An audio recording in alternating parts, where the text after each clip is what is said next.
मैं हूं आपकी टीचर मुबीना बारी और आप देख रहे हैं एफर्ट फॉर सक्सेस। मज़ीद वीडियोस और अपडेट के लिए आप हमारी वेबसाइट विजिट कर सकते हैं। इसके अलावा आप हमें हमारे फेसबुक पेज पर भी फॉलो कर सकते हैं। पिछली क्लास में हमने ट्रांसपेरेंसी टूल पे बात की थी और आज की क्लास में हम कलर आई ड्रॉपर और एट्रीब्यूट आई ड्रॉपर पे बात करेंगे। ट्रांसपेरेंसी टूल के नीचे हमारे पास आई ड्रॉपर टूल मौजूद है और अगर मैं इसके फ्लाई आउट पे क्लिक करूं तो यहाँ आई ड्रॉपर टूल के नीचे एट्रीब्यूट आई ड्रॉपर टूल मौजूद है और अगर मैं इस फ्लाई आउट को बाहर निकालना चाहूँ तो मैं निकाल सकती हूँ। उसके लिए मैं इस टूल बार पे क्लिक करूंगी और यहाँ से लॉक टूल बार से चेक हटा दूंगी। जब मैं लॉक टूल बार से चेक हटाऊं और उसके बाद मैं इस ऑप्शन पे क्लिक करूं तो आप देखें इस बॉक्स के ऊपर डॉटेड लाइन आ रही है और जब मैं उस पे अपने माउस का कर्सर लेके जा रही हूँ तो वो क्रॉस में तब्दील हो रहा है। और अब अगर मैं उसको पिक करूं और पिक करके यहाँ पे लाके रख दूं तो ये दोनों टूल मेरे पास बाहर आ जाएंगे। अब मैं इन्हें यहाँ से यूज कर सकती हूँ। इन्हें मैंने इसलिए बाहर निकाला है, यहाँ मेरी शॉर्टकट की नजर आ रही होती है और जब मैं इनको लेने के लिए इस पे क्लिक करती हूँ तो इसका फ्लाई आउट उसके पीछे हाइड हो जाता है। आई ड्रॉपर टूल से हम कलर को कॉपी कर सकते हैं। बाज़ औक़ात हमारे पास कोई कलर मौजूद होता है और हमने उसी कलर में कोई दूसरा काम करना होता है या कोई क्लाइंट हमारे पास आता है और वो हमें कलर देकर कहता है कि मुझे यही कलर चाहिए, या किसी कंपनी का कोई महसूस कलर होता है और वो कलर अपने लोगो वगैरह में यूज कर रही है और वो आपसे मजीद कोई काम करवाना चाहती है, अपनी एडवर्टाइजमेंट के लिए कोई बैनर वगैरह बनाना चाहती हैं तो वो चाहती हैं कि आप सेम कलर यूज करें। तो उसके लिए आपको कलर ढूंढना मुश्किल हो जाता है। बाज़ औक़ात आपको पता नहीं होता कि वो कौन सा कलर है या आपके पास आपके कलर पैलेट में वो कलर मौजूद नहीं होता तो आई ड्रॉपर से वो कलर आप पिक कर सकते हैं और अपने दूसरे ऑब्जेक्ट में फिल कर सकते हैं।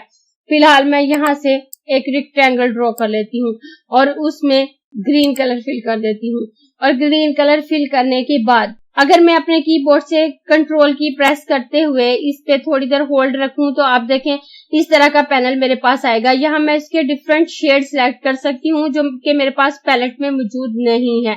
अब मैं यहाँ से इसका ये वाला शेड सिलेक्ट कर देती हूँ। अब ये शेड मेरे पास आ गया। मुझे नहीं पता ये शेड कौन सा है या कहाँ से ये कलर आया है। वैसे तो मैंने आपके सामने आपको करके बताया है, लेकिन बाज़ औक़ात हमें पता नहीं होता कि हमारे पास कौन सा शेड मौजूद है, वो हमें हमारा क्लाइंट देता है तो उसके लिए हम उसको कॉपी कर सकते हैं। एक इलेप ड्रॉ करूंगी और इलेप ड्रॉ करने के बाद यहाँ से आई ड्रॉपर टूल लूंगी। इस वक्त मैं CMY के पैलेट यूज कर रही हूँ और आई ड्रॉपर सिलेक्ट करने के बाद जब मैं इसको इस कलर पे लेके आऊंगी तो मुझे बता रहा है कि इसमें सियान कितना है, मैजेंटा कितना है, येलो कलर कितना है, कि किस कलर के कॉम्बिनेशन से ये कलर बना है। और अगर मैं इस पे क्लिक करती हूँ और क्लिक करने के बाद मैं इसको इस पे लाकर क्लिक करती हूँ तो ये इस पे फिल हो जाएगा और सेम कलर आएगा। और अगर मैं इसकी प्रॉपर्टीज की तरफ आती हूँ तो सबसे पहले प्रॉपर्टीज जो हमारे पास है वो सिलेक्ट कलर की है। तो जब हम इस ऑप्शन को सिलेक्ट करते हैं यहाँ से आई ड्रॉपर से तो ये ऑप्शन बहुत सिलेक्ट हो जाता है और सिलेक्ट करने के बाद जब हम कलर सिलेक्ट करते हैं तो नेक्स्ट ऑप्शन हमारे पास अप्लाई कलर का है तो ये ऑप्शन खुद ब खुद शो हो जाता है। जैसे आप देखिए मैं दोबारा यहाँ पे एक इलेप ड्रॉ करूंगी और यहाँ से आई ड्रॉपर टूल पे क्लिक करती हूँ तो इस वक्त मेरा ये बॉक्स हाईलाइट है, ये थोड़ा ब्लैक नजर आ रहा है और ये बिल्कुल ग्रे है। लेकिन जैसे ही मैं यहाँ से कलर सिलेक्ट करूंगी तो मेरा ये वाला बॉक्स हाईलाइट हो जाएगा, इसके पीछे ब्लैक कलर आ जाएगा। मैं इस पे क्लिक करूं तो आप देखें ये हाईलाइट हो गया। अब मुझे इस पे क्लिक करने की जरूरत नहीं है, मैं जस्ट इसी पे आकर क्लिक करूं तो ये अप्लाई हो जाता है। अब आप देखें जब मैंने इसमें कलर फिल किया है तो उसके बाद नेक्स्ट ऑप्शन हमारे पास हाइड है और ये ऑप्शन है सिलेक्ट फ्रॉम डेस्कटॉप। इसको शो करने के लिए मैं अपनी इस शेप को डिलीट कर देती हूँ और इस शेप को डिलीट करने के बाद एक खाली इलिप्स ड्रॉ कर लेती हूँ और यहाँ से आई ड्रॉपर टूल सिलेक्ट करूंगी। जैसे ही मैं आई ड्रॉपर टूल सिलेक्ट करूंगी तो ये ऑप्शन शो हो रहा होता है, लेकिन जैसे ही मैं कोई कलर लेकर अप्लाई कर लेती हूँ तो ये ऑप्शन हाइड हो जाता है। अब अगर मैं इस ऑप्शन को सिलेक्ट करती हूँ तो मैं इस डेस्कटॉप से भी कलर ले सकती हूँ। अब आप देखें जैसे ही मैं ऊपर अपने माउस का कर्सर लेके जा रही हूँ तो वो एरो शेप में आ रहा है। अगर मैं इन्हें इन कलर्स पे ला रही हूँ, मैं कहीं पे भी इसको लेके जा रही हूँ तो ये एरो शेप में मुझे शो हो रहा है। लेकिन जैसे ही सिलेक्ट फ्रॉम डेस्कटॉप पे क्लिक करूंगी तो मैं इसे जहां पे भी लेके जाऊंगी वो कलर शो करने लगेगा। यानी कि सिलेक्ट फ्रॉम डेस्कटॉप के ऑप्शन से मैं अपने वर्किंग एरिया से बाहर का कलर भी पिक कर सकती हूँ। अगर मैं यहाँ पे आके इस कलर को पिक करना चाहूँ, यहाँ पे इस कलर को, यहाँ से मैं कोई सा भी कलर पिक कर सकती हूँ जो मुझे मेरे वर्किंग एरिया से बाहर नजर आ रहा है, और यहाँ से भी मैं कलर पिक करके इस पे अप्लाई कर सकती हूँ। अगर मैं यहाँ से ये वाला येलो कलर अप्लाई करना चाहूँ तो मैं इस पे क्लिक करूंगी और उसके बाद इस पे लाके क्लिक करूंगी तो ये अप्लाई हो जाएगा। अगर मैं सिलेक्ट फ्रॉम डेस्कटॉप के ऑप्शन को क्लिक नहीं करती तो मैं सिर्फ अपने वर्किंग एरिया में मौजूद ऑब्जेक्ट के कलर को कॉपी कर सकती हूँ। लेकिन अगर मैं सिलेक्ट फ्रॉम डेस्कटॉप के ऑप्शन पे क्लिक कर लेती हूँ तो मैं अपने वर्किंग एरिया के बाहर से भी कलर पिक कर सकती हूँ। मैं दोबारा आई ड्रॉपर पे क्लिक कर लेती हूँ और उसके बाद नेक्स्ट हमारे पास 3 ऑप्शन सैम्पलिंग के हैं। अगर मैं अपने फर्स्ट ऑप्शन को क्लिक करती हूँ तो ये 1 बाय 1 पिक्सल के स्क्वायर एरिया में से कलर का सैंपल पिक करेगा। अगर हमारे पास काफी कॉम्प्लिकेटेड सा कलरिंग होती है, बहुत से कलर आपस में मिक्स हो रहे होते हैं, तो हम यहाँ से डिसाइड कर सकते हैं कि वो अपने सैंपल को क्लोज रखे या थोड़े ज्यादा एरिया में से सैंपल लेकर एवरेज कलर हमको दे। वो आप अपनी मर्जी से सिलेक्ट कर सकते हैं। यहाँ 1 बाय 1 है, यहाँ 2 बाय 2 है। अगर आप इस ऑप्शन को सिलेक्ट करते हैं तो वो ये सैंपल 2 बाय 2 पिक्सल के स्क्वायर एरिया में चलेगा। और उसके बाद नेक्स्ट ऑप्शन 5 बाय 5 है। अगर आप ये सिलेक्ट करते हैं तो ये 5 बाय 5 पिक्सल के स्क्वायर एरिया में से सैंपल पिक करेगा। और उसके बाद सिलेक्टेड कलर है, आप जो भी कलर सिलेक्ट करेंगे वो यहाँ पे शो हो रहा होगा। अगर मैं इस कलर को सिलेक्ट करती हूँ तो ये शो होने लगेगा। मैं यहाँ से जो कलर सिलेक्ट करूँ वो यहाँ पे शो हो रहा होता है कि ये कलर आपने सिलेक्ट किया है। और उसके बाद next option add to palette का है, तो इससे आप कलर अपनी डॉक्यूमेंट पैलेट में ऐड कर सकते हैं। मैं इन तमाम ऑब्जेक्ट को डिलीट कर देती हूँ और डिलीट करने के बाद मैं एक ऑब्जेक्ट इंपोर्ट कर लेती हूँ।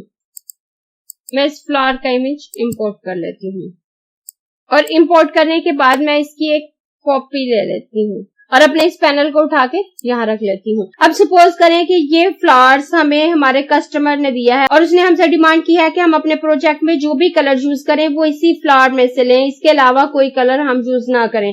तो उसके लिए हम अपने पहले कलर बनाकर अलग से रख सकते हैं और उसके बाद इजीली उसको अप्लाई कर सकते हैं। अगर हम अपने फ्लावर को भी वर्किंग एरिया में रखते हैं और कोई काम भी करना चाहें तो हमें मुश्किल हो सकती है, तो उसके लिए हम पहले से कलर पैलेट बनाकर रख सकते हैं। मैं यहाँ पर एक रेक्टेंगल ड्रॉ कर लेती हूँ और रेक्टेंगल ड्रॉ करने के बाद मैं इसके कॉर्नर थोड़े से राउंड कर देती हूँ और इसके साइज को थोड़ा सा छोटा कर लेती हूँ और इसकी एक कॉपी लेकर यहाँ पे रख देती हूँ और उसके बाद मैं इन दोनों को सिलेक्ट करके इनकी कॉपीज ले लेती हूँ। जरूरी नहीं है कि आप यहाँ रेक्टेंगल शेप लें या उसके कॉर्नर राउंड करें, कोई भी शेप लेकर आप उसमें कलर पिक करके रख सकते हैं ताकि आप वहां से कॉपी कर सकें और उसके बाद आप इन फ्लावर को डिलीट करके यहाँ पे अपना वर्क कर सकें। तो उसके लिए आप यहाँ से आई ड्रॉपर टूल लेंगे। आई ड्रॉपर टूल लेने के बाद अब आप देखें जब मैं इस पे लेके आ रही हूँ तो ये मुझे RGB कलर शो करवा रहा है। ये हमारे RGB कलर हैं। ये फ्लावर में जो कलर यूज हुए हैं वो RGB हैं, लेकिन अगर हमें CMYK चाहिए तो हमें पहले इसको CMYK में कन्वर्ट करना होगा। तो उसके लिए मैं अपने इस ऑब्जेक्ट को सिलेक्ट करूंगी। सिलेक्ट करने के बाद मैं बिट मैप में आऊंगी और कन्वर्ट टू बिट मैप कर दूंगी। जब मैं बिट मैप में कन्वर्ट करूंगी तो यहाँ मुझे कलर मोड CMYK नजर आ रहा है और यहाँ से मैं चेंज भी कर सकती हूँ। अगर हमारा CMYK है तो मैं इसे RGB कर सकती हूँ, मैं इसे ब्लैक एंड व्हाइट कर सकती हूँ, ग्रे स्केल कर सकती हूँ और यहाँ से मैं जो कलर मोड सिलेक्ट करना चाहूँ कर सकती हूँ। मैं यहाँ CMYK सिलेक्ट करूंगी और उसके बाद मैं यहाँ इसकी रेजोल्यूशन 300 ही रहने दूंगी और ओके कर दूंगी और अब ये बिट मैप में कन्वर्ट हो गया। और अब आप देखें इसके कलर इसकी निस्बत थोड़े डार्क हो चुके हैं, आपको फर्क नजर आ रहा है। अब अगर मैं आई ड्रॉपर टूल लेकर इस पे लेके आती हूँ तो आप देखें यहाँ मुझे CMYK शो हो रहा है और अगर मैं इस पे लेके आती हूँ तो यहाँ मुझे RGB शो हो रहा है। अब मुझे कुछ ऐसा वर्क करना है जो कि मुझे डिजिटल मीडिया पे चलाना है तो मैं RGB कलर ले सकती हूँ और अगर मुझे कुछ ऐसा वर्क रेडी करना है जिसका मुझे प्रिंटर से प्रिंट लेना है तो मुझे CMYK कलर ही पिक करना होंगे ताकि मेरे पास एक्यूरेट रिजल्ट आए। तो इसलिए मैं इसको CMYK में पहले कन्वर्ट कर लूंगी।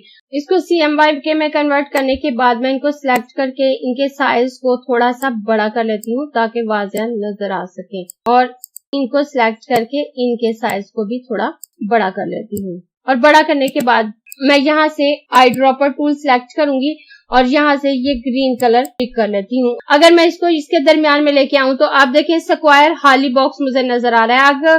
अब मैं क्लिक करूंगी तो ये कलर आउटलाइन में आएगा, लेकिन जब मैं इसको थोड़ा नीचे लेके आऊंगी और ये बॉक्स फिल नजर आएगा तो मैं इस पे क्लिक करूंगी तो ये पूरा फिल होगा। जैसे आप देखें अब मैं दरमियान में लाकर इस पे क्लिक कर रही हूँ तो ये जस्ट आउटलाइन को फिल कर रहा है, और अगर मैं अब इसको क्लिक करूं तो ये इस कंप्लीट लाइन को फिल कर रहा है। मैं Ctrl+Z करके इसकी आउटलाइन ब्लैक कर देती हूँ और इसके अंदर ये कलर फिल कर देती हूँ। उसके बाद मैं पिक टूल पे क्लिक करके सिलेक्शन खत्म करूंगी और दोबारा आई ड्रॉपर लूंगी और यहाँ से ये वाला पिंक कलर कॉपी कर लेती हूँ और इसमें ऐड कर देती हूँ। उसके बाद दोबारा आई ड्रॉपर टूल पे आऊंगी और यहाँ से ये वाला येलो कलर इसमें ऐड कर दूंगी। इस तरह से मैं इसमें से डिफरेंट कलर उठाकर इसमें पिक कर लेती हूँ। और आप देखें ये CMYK कलर है। जब नीचे वाले में से मैं RGB शेड सिलेक्ट करूंगी तो इनके कलर शेड में फर्क भी आपको वाज़ेह नजर आ जाएगा। मैं इन तमाम बॉक्सेस में कलर फिल कर लेती हूँ।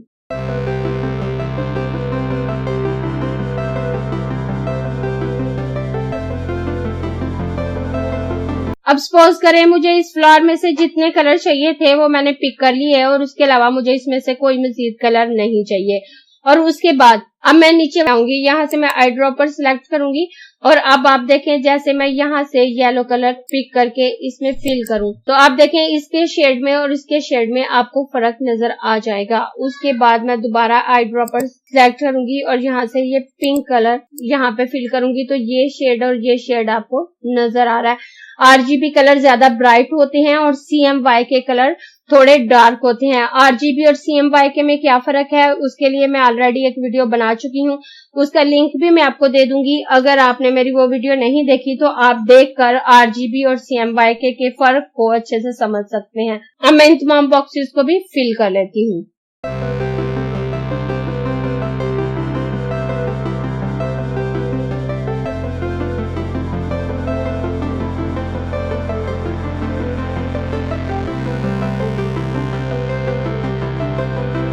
और ये मैंने RGB कलर भी पिक कर लिए। अब उसके बाद नेक्स्ट ऑप्शन हमारे पास ऐड टू पैलेट का है। अगर हम इनको डायरेक्ट पैलेट में ऐड करना चाहते हैं, यहाँ पे ऐड नहीं करना चाहते तो भी हम कर सकते हैं। मैं इन तमाम को डिलीट कर देती हूँ और डिलीट करने के बाद एक फ्लावर रहने देती हूँ।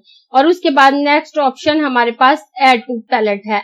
हम इसमें से जो कलर पिक करते हैं उसे हम डॉक्यूमेंट पैलेट में ऐड कर सकते हैं। डॉक्यूमेंट पैलेट वो पैलेट होती है जो हमें यहाँ नीचे नजर आ रही होती है और उसमें वो कलर शो हो रहे होते हैं जो हम अपने डॉक्यूमेंट में अप्लाई कर रहे होते हैं। इस वक्त हमारी डॉक्यूमेंट पैलेट हाइड है। अगर मैं डॉक्यूमेंट पैलेट शो करना चाहती हूँ तो मैं विंडो पे आऊंगी और यहाँ पर कलर पैलेट पे आऊंगी। कलर पैलेट में आकर यहाँ पे ये सबसे ऊपर डॉक्यूमेंट पैलेट का ऑप्शन है। अगर मैं इस पे चेक लगाऊं तो ये हमें हमारी पैलेट नजर आ जाएगी। इस वक्त हमने अपने डॉक्यूमेंट में जितने भी कलर ऐड किए हैं वो यहाँ हमें शो हो रहे हैं। और अगर मैं इसमें मजीद कोई ऐड करना चाहूँ तो वो डायरेक्ट भी ऐड हो जाएगा और अगर मैं इस पे क्लिक करके ऐड करना चाहूँ तो कर सकती हूँ। जैसे आप देखें ये मैं आई ड्रॉपर से एक कलर पिक कर लेती हूँ।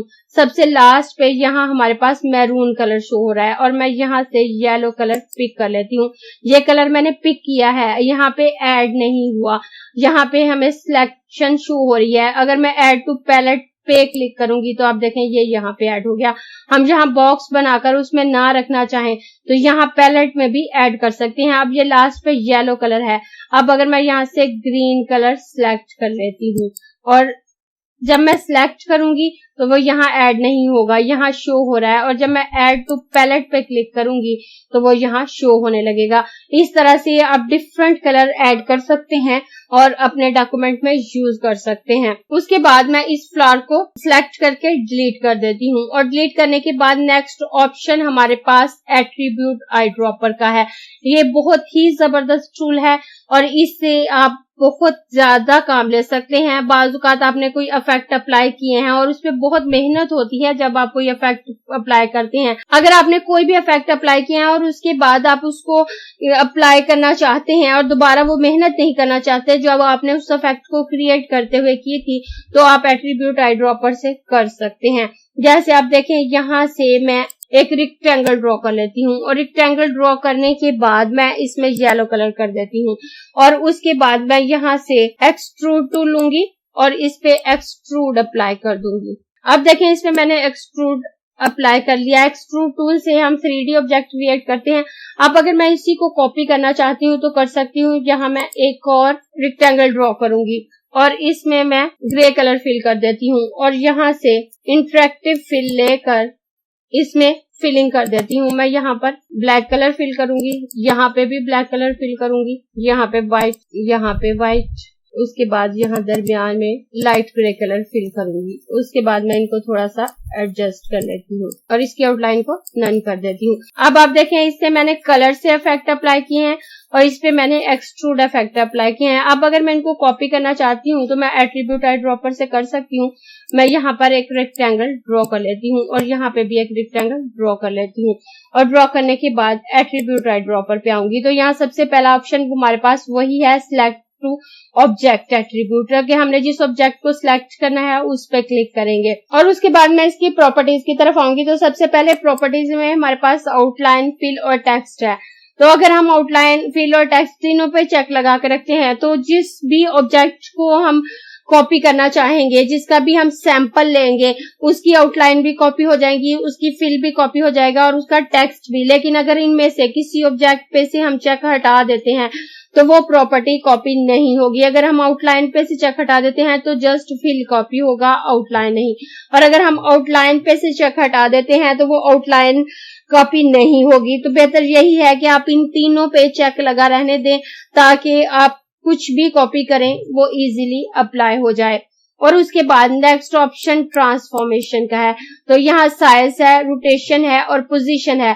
तो यहाँ आप जिस पे भी चेक लगाएंगे वो अप्लाई हो जाएगी। लेकिन इसमें से पोजीशन पे से चेक हटा रहने दें तो बेहतर है, क्योंकि अगर आप पोजीशन पे चेक लगाएंगे तो जो आपका नया इफेक्ट अप्लाई होगा वो आपके उस ऑब्जेक्ट को उठाकर उसी जगह पे ले आएगा जहां आपका वो ऑब्जेक्ट मौजूद है जिसका आपने सैंपल लिया है। और अगर आप साइज पे चेक लगाते हैं तो वो उसी साइज में कॉपी होगा। अगर रोटेशन पे चेक लगाते हैं और आपका ऑब्जेक्ट रोटेट है तो वो रोटेट हो जाएगा। अब मैं यहाँ साइज पे चेक लगा देती हूँ और ओके कर देती हूँ और यहाँ से एट्रीब्यूट आई ड्रॉपर लेती हूँ और आई ड्रॉपर लेने के बाद मैं इस पे क्लिक करूंगी और उसके बाद यहाँ पे क्लिक करूंगी तो आप देखें उसने इसके साइज को भी चेंज कर दिया। मैं कंट्रोल जी कर देती हूँ और यहाँ से साइज पे से चेक हटा देती हूँ और ओके कर देती हूँ और दोबारा से आई ड्रॉपर टूल लूंगी और यहाँ पे क्लिक करूंगी और उसके बाद यहाँ पे क्लिक करूं तो आप देखें उसने साइज को चेंज नहीं किया। साइज मेरा वही है जो मैंने यहाँ पे रेक्टेंगल का लिया था। और उसके बाद नेक्स्ट ऑप्शन इफेक्ट का है। तो यहाँ से हम डिफरेंट इफेक्ट कॉपी कर सकते हैं। इसमें प्रोस्पेक्टिव है, इन्वेलप है। इन्वेलप को हम पहले से देख चुके हैं, प्रोस्पेक्टिव को अभी तक हमने नहीं देखा। ये इफेक्ट मेन्यूज में मौजूद है। तो जैसे ही हम मेन्यूज पे आते हैं तो इसको देखेंगे। उसके अलावा हम इन्वेलप देख चुके हैं, ब्लेंड, एक्सट्रूड, कॉन्टोर इनको देख चुके हैं। लेंस और पावर क्लिप को भी हमने नहीं देखा। ड्रॉप शेडो देख चुके हैं, डिस्टॉर्ट भी देख चुके हैं। तो ये तमाम जो इफेक्ट रहते हैं उनको भी इंशाल्लाह हम जल्दी सीख लेंगे। तो यहाँ से जो इफेक्ट आप कॉपी करना चाहते हैं आप उसको चेक लगा दें। इस वक्त मैंने इस पे एक्सट्रूड अप्लाई किया है तो मैं एक्सट्रूड पे चेक लगाकर ओके कर दूंगी और उसके बाद यहाँ से आई ड्रॉपर लूंगी और इसका सैंपल लूंगी और इस पे क्लिक करूंगी तो आप देखें उसी तरह से एक्सट्रूड उसने अप्लाई कर दिया जैसे मैंने यहाँ पे किया था। लेकिन यहाँ से हमने साइज पे चेक नहीं लगाया तो उसने साइज को कॉपी नहीं किया। अब अगर मैं कंट्रोल जी करती हूँ, कंट्रोल जी करने के बाद यहाँ से मैं साइज पर भी चेक लगा देती हूँ और चेक लगा कर यहाँ से ओके करती हूँ और उसके बाद यहाँ से दोबारा आई ड्रॉपर टूल लेकर इसका सैंपल लूंगी, इस पर क्लिक करूंगी तो अब आप देखें उसने साइज को भी कॉपी कर लिया।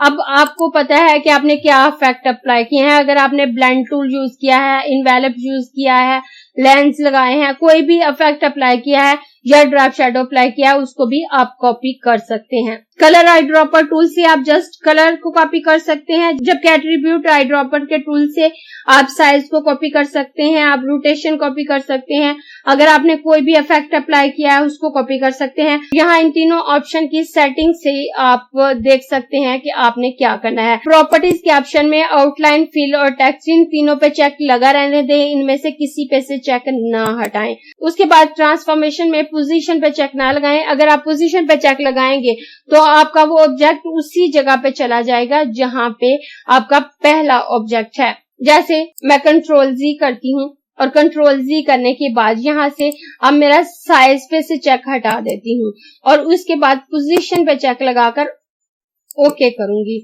और ओके करने के बाद यहाँ से मैं इसमें रेड कलर फिल कर देती हूँ और एट्रीब्यूट आई ड्रॉपर लेकर इस पे क्लिक करूंगी और उसके बाद इस पे क्लिक करूंगी तो आप देखें ये इसके ऊपर आ गया है। कलर भी इसने चेंज कर दिया क्योंकि यहाँ पे हमारे फिल पे चेक लगा हुआ है। मैं दोबारा कंट्रोल जी करती हूँ और यहाँ पर फिल पे से चेक हटाकर ओके कर देती हूँ और यहाँ फिल पे से चेक हटा हुआ है, यहाँ पर पोजीशन पे चेक लगा हुआ है और यहाँ इफेक्ट में एक्सट्रूड पे चेक लगा हुआ है और मैं यहाँ से आई ड्रॉपर टूल लूंगी, इस पे क्लिक करके इस पे क्लिक करूं तो आप देखें उसने एक्सट्रूड अप्लाई किया है, कलर अप्लाई नहीं किया।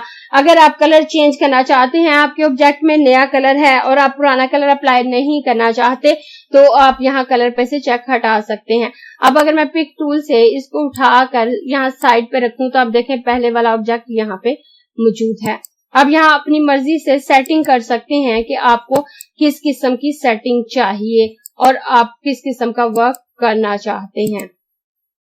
अगर आपको ये क्लास पसंद आई है तो लाइक कीजिए, अपने दोस्तों के साथ शेयर भी कीजिए ताकि वो भी सीख सकें। आप अपने क्वेश्चंस और व्यूज नीचे कमेंट बॉक्स में लिख सकते हैं और अगर आपने चैनल सब्सक्राइब नहीं किया तो प्लीज सब्सक्राइब कीजिए ताकि आपको आने वाली वीडियोस का नोटिफिकेशन फौरन से मिल सके।